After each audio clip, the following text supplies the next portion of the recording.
to this special edition of Behind the Badge. I'm Christy Hopkins, Director of Media and Public Relations for the Harford County Sheriff's Office. 20 years ago, the Harford County Sheriff's Office launched our school policing unit, designed to provide a direct link into our schools, protecting our most precious assets. School resource officers are in our schools to build positive relationships with the youth of our community, be a deterrent to serious crime in our schools, and help improve community relations between our agency and the public.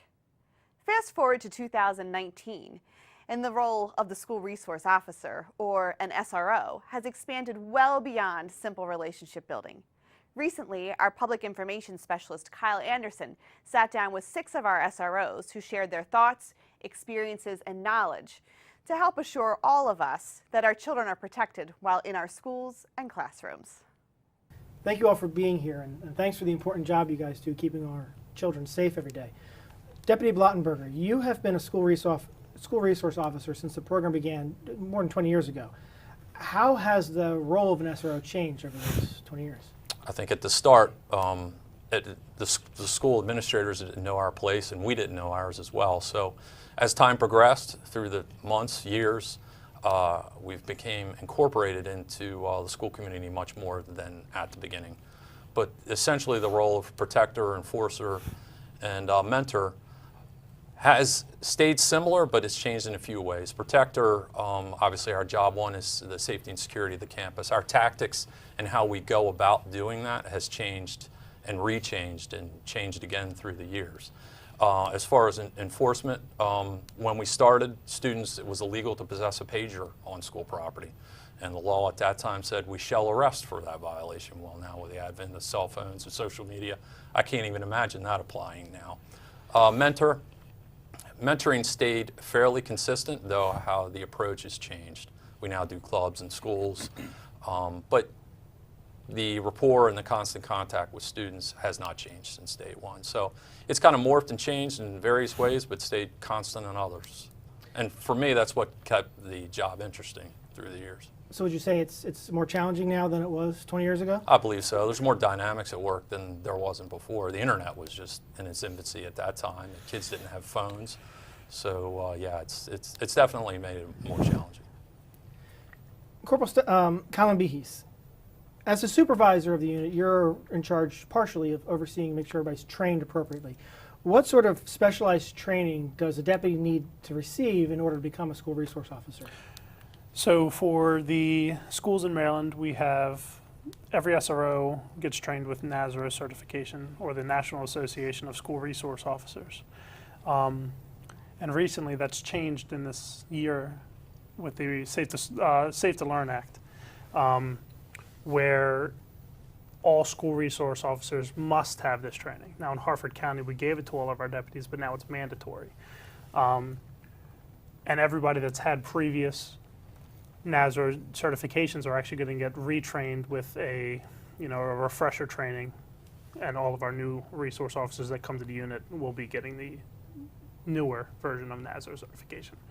So is this a one-time thing, or is this they have to get trained repeatedly? Do you go to different conferences over time? Like, how do you stay current with trends? So we will train as soon as the school resource officers come to the unit, as soon as possible. And like I said, the older SROs will get a refresher and a certification, and we are constantly, training ourselves by paying attention to different current trends and things like that. Deputy Kovacs, what are some of the challenges you face being an SRO? I think the biggest challenge when you first get to a school is establishing that rapport with the students. You're an outsider. You're the only one in the school wearing a uniform, so some kids find that to be standoffish. But once you get into the school environment, into the school community, and they see you every single day, you overcome that challenge and you become a part of the school community. And then you use that with building relationships and rapport with the students. So Deputy Mitchell, you've been an SRO for quite a while, and obviously, like Deputy Blottenberger was saying, the role has changed, but one thing that has always been constant has been the safety and security of those students. But an SRO is more than just safety and security. You're also a mentor. So can you talk a little bit about that responsibility of mentoring the youngest of our community? Yes, mentoring is the funnest part for me. I know we enforce the laws and then assist administrators where we can, but mentoring gives us a chance to really get to know the kids. A lot of kids we deal with come from broken homes, and they look up to us. Like once we make this uniform kind of disappear, you know, we're seen as maybe uncles, parent figures, and things like that. Some of the things we do, like I do, it's like I came up with a community outreach to where we're giving away bicycles to, you know, to kids that are attending sports events. That builds a community bond between like a triad between the Harford County Sheriff's Office, the school system, and then the community. And I think a lot of times the school community needs that. One of the icebreakers I use is I'll grab a yearbook. Like ninth graders coming in won't exactly know who you are, may not deal with a police officer. Like Deputy Kovacs said, sometimes it's intimidating. I'll grab a yearbook, I'll just kind of learn a kid's name from the middle school. I'll greet him in the hallway, and the kid sometimes will say, well, how do you know me? Well, it's my job to know you. And that kind of breaks the ice down, and I'll get to know the kid throughout the course of the next few weeks.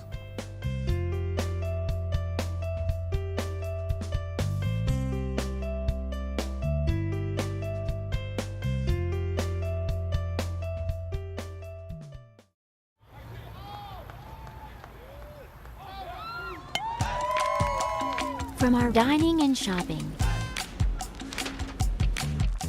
to our rich history, to everything water, to the decor capital of the world, Come have a ball and have it great. A great place to live, work, and play. Come discover and explore haverdegrace.com. Welcome back to this special edition of Behind the Badge. When the School Resource Officer program began in Harford County 20 years ago, 6 deputies were assigned to the unit. In 2018, the program was expanded to include SROs at all public middle and high schools, bringing the total number to 14 deputies and 3 supervisors. Let's rejoin our discussion of the responsibilities and the rewards of being an SRO. A lot of times, the SROs, you guys are the face of the agency for the youngest members of our community. I mean, whenever we post something on our social media platforms about social, about you guys, that we get an overwhelming positive response, and it's always from the youngest members of the community. So you guys obviously have developed that rapport with the students. And Deputy Mitchell, how do you successfully build that lasting trust and maintain it? I always like to use this phrase. If you want to get to know the kids, you have to stay in their faces. Not in a negative way, but in a positive way. During games, any sports events, hey, that was a great game, Jen, or Bob, that goal you scored was a fantastic goal. And then that lets them know you're kind and friendly. Kind of like I said before, it makes the uniform go away. Other times, it's just, hello, how are you doing in the hallway? We are trained, all of the SROs are trained to see a kid that may look like he's having a bad day, and then ask that kid, was everything okay last night? And that usually kicks it off, and the kid will say, he may say, I didn't have a good night, or I failed my driver's test. And then, you kind of can sort of comfort that kid, and that's a good way to build rapport. Awesome. Yes, sir. So almost every SRO within their school has a criminal justice club. It's a way for you to interact with, and build that rapport, interact with these students. And Deputy Kovacs, you're at Patterson Mill, and the Husky Justice Society is one of the more active clubs. Can you tell me a little bit about that criminal justice club, why it's important, and why do you guys have them? Well, I think it goes along with what Deputy Mitchell said. We're staying in the kids' faces. We provide an opportunity for these students who are interested in a very broad topic of criminal justice to once a month gather together, go on a field trip to some related institution in the county, or we bring in guest speakers from State's Attorney's Office, the FBI, or someone like the canine handler for the Sheriff's Office, to really build that relationship and to help them see future in law enforcement or criminal justice after they graduate. Awesome. So it's really another positive way to maintain that relationship and just maybe even find future deputies out of it. Absolutely. Awesome. So, this in the past year, Sheriff Gaylor has announced with County Executive Glassman that we were able to expand the school resource officer program and enter it into the middle schools, which meant adding quite a few deputies and also a couple supervisors. And we have two of our newest members of the team here with us today, Corporal Colin Behes and also Deputy Stolars. So, Corporal Colin Behes, can you tell me a little bit about what made you want to become a school resource officer, or supervisor with the unit? Sure. So when I saw the unit was expanding, I thought about, this might help me expand my horizons. It might help me expand my knowledge base, and I'm always looking to learn new things and try new things. So it's been one of the most rewarding things that I've ever done with my career. I've got to work with an excellent group of school resource officers, and that was the unexpected part. I expected to learn, I expected to do more things, but getting to work with the SROs has been the greatest thing that came out of it for me. And Deputy Stolars, you came from patrol, now you're in school policing. What made you want to make the jump?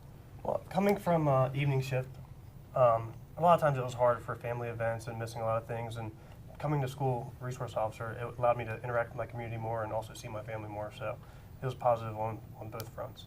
And have you been able to take some of that experience from patrol and use it to your betterment in school? Has it helped you be a better school resource officer? Yeah, a school resource officer, you're alone a lot of times, so it helps you figure out what you need to do for particular calls without having a lot of other people to guide you in the right direction. So coming from patrol definitely helps guide you which way you need to take a call or how to handle a situation. You're very much an island out there in each school by yourself until Yes. backup can arrive, for lack of a better term. Yep. Deputy Niles, with the expansion, you actually found yourself moved from a high school into a middle school. So you have served as an SRO in both locations. How is each location different? How is being an SRO different in a high school than a middle school?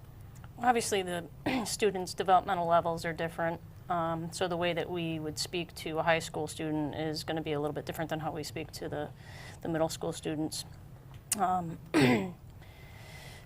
And being in the middle school, I have the opportunity to sort of teach the students what the role of an SRO is, sort of show them what we're all about and give them that positive experience so that when they go into the high school, they are familiar and understand what the SRO is, and they go and hopefully that relationship that I've built with them in the middle school continues for the high school SROs. So would you say one is more difficult than the other? I wouldn't say more difficult, I say just different. The needs of the middle school students is a lot different than with the high school students. By the time the kids reach the high school age, they sort of develop their identities and things like that, and the middle school kids are still trying to figure that stuff out. So I want to ask another question to you. How are you able to complement patrol? Because we were talking with Deputy Stolars, and you're very much an island in there, but you're also very embedded into your school, and you get to know these kids. And how are you able to take your knowledge of the school and your community out to help patrol to prevent any problems that may be occurring out in the community? So when we get to know the kids, we get to know the school and the way that the kids interact. The kids will talk to us, they'll tell us what's going on. A lot of times that we can get that information that there might be something that might pop off into the neighborhoods. We're able to reach out to patrol and give them a heads up so they can take a proactive stance on hopefully stopping anything before it starts. The other thing that we get to do is we handle all the calls for service that happen within the school, so it keeps patrol from having to come off the road and come into the school and handle it. So by having you in the school, it actually allows our community to be safer because our deputies are able to respond to more calls instead of being tied up for stuff in the school that you guys can easily handle without support from patrol. Yep. Very important.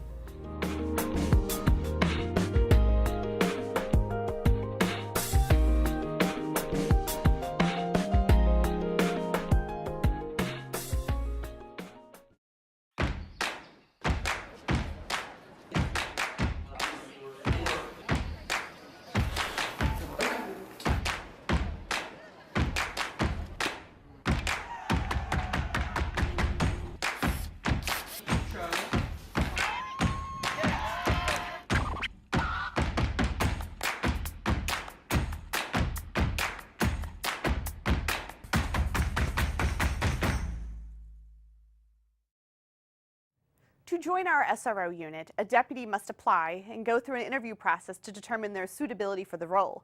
Then they must attend hours of specialty training to keep up with the latest trends and difficulties they might face in the school environment. Let's get back to our discussion of the responsibilities and challenges our SROs face every school day. Now these kids, many of them grew up not knowing anything but life with social media. Deputy Kovacs, how has social media changed your role, and what advice would you give to students to, hey, be smart on social media, do this to protect yourself? Yeah, we've certainly come a long way since the pagers that Deputy Blottenberger was confiscating. Social media has taken over every aspect of our students' lives. So it's unfortunate when we have, bad incidents in the school, whether it be an assault or a theft. We can always work it back to a social media aspect. A lot of bullying and harassment now takes place online, and so when you call students in and you talk about these things, you need to know as a school resource officer the lingo that they're talking about. They're talking about certain social media apps or websites, and you need to be able to be on their level with that. I think the biggest advice I can give to students when it comes to social media is think beyond tomorrow. A lot of our students, they'll post things not thinking about consequences. And I always tell my kids at school that for every choice you make, there is a consequence. And so they need to keep that in mind when they're posting about themselves or their friends or saying a bad thing about another student. So what about parents? Like, now parents have to deal with this. Like, what Yes. can parents do to protect their family? Parents need to get educated. Too many parents, they'll give their son or daughter a brand new $600 smartphone and say, there you go, enjoy it, and not look back. Parents need to understand every aspect of that smartphone. They need to know the power that they've just given that student so that they can monitor it, set limits on it, and have frank conversations about smartphones and what the expectations are for that student. So now, it's not all negative in the school. You guys have a lot of very positive interactions and positive impact on the children. And we can see that when we post things on social media, how much positivity comes out of all those posts. What positive things have you guys seen? I mean, Deputy Blottenberger, you've been in the school for 20 years. What's rewarding about what you do, and do you have any specific examples or generic examples of something you could share with us that would be a positive? I think individually, as doing the position, I think this position through the years allows you have to reinvent yourself and reinvent what you do periodically to keep it fresh for you as well as the students. As far as the students concerned, currently I'm doing an outdoor club. It's a little bit different outside the box from criminal justice clubs, but I just took a different approach, but the idea is the same. I spend time with the students, but we take them outdoor. And social media, I'm going for unplug, put it down, healthy lifestyle, healthy choices, healthy living. Throughout my life, the outdoors has always provided either it could be contemplative, relaxing, or you push yourself to see how many miles you can hike in a day, kayak in a day, and those type of things. So it keeps it fresh for me and the kids. So for instance, in the fall, I took the club, we went kayaking the marsh at Astig National Seashore. After that, we went up to Ocean City. And the last 2 times, I've had students go on those trips that have never been to Ocean City before, ever. So for me, growing up here, I spent a lot of time at the beach. So that was kind of cool, and to see it, all that Ocean City and the marsh has to offer through their eyes, because they're seeing it through the first time. So that was very rewarding. That definitely sounds rewarding. That's a fun experience for those. It was a good time. Kids. So Deputy Mitchell, you've also been an SRO for quite a while. Do you have any? Why do you stay in it? What's so rewarding about it, and what sort of stories do you have? Oh man, they always come back. The good ones always come back. What's rewarding is I'll see, and I'm starting to see tons of kids come back that have joined the military. They'll come back in their uniforms. They'll reach out to, they'll make a sweep. They'll stop at the main office. They'll stop at their favorite teachers, and they'll stop at the SRO's office. And to hear their stories and to hear their thanks, things that you might not have thought the impact you had on that kid will remind you, hey, remember that time you sat down at the cafeteria table with me when I was having a bad time with my boyfriend or my girlfriend? Thanks for giving me that advice, for not doing anything stupid. Just seeing them do well. I've been in long enough to see kids married now with children. I was just in the bank the other day and saw I did 14 years of Seamount Wright. This is my 4th at Joppatown. I saw a kid that I remembered his face and didn't remember his name. He came up to me and said, "You remember who I am?" I said, "Yes, I do." I said, "You had a child with I won't say the name, but," and he was like, "Oh, you remembered that? I can't believe you remembered that." Well, this is what we've stayed together, and this is what we have, and all that is super rewarding. Yeah. Well, I have to thank you all for taking time out of your busy days to come be with us, and thank you for what you do. You guys are the first line of defense for our children. You keep our children safe, and what you do is very important. It's critical for the safety of everybody in Harford County, and on behalf of Harford County, thank you. Thank you to our public information specialist, Kyle Anderson, for moderating that discussion. And while we're at it, there were plenty of thanks going around at Joppatown High School recently when one of their SROs surprised 2 lucky students. Let's find out more on today's Beyond the Badge.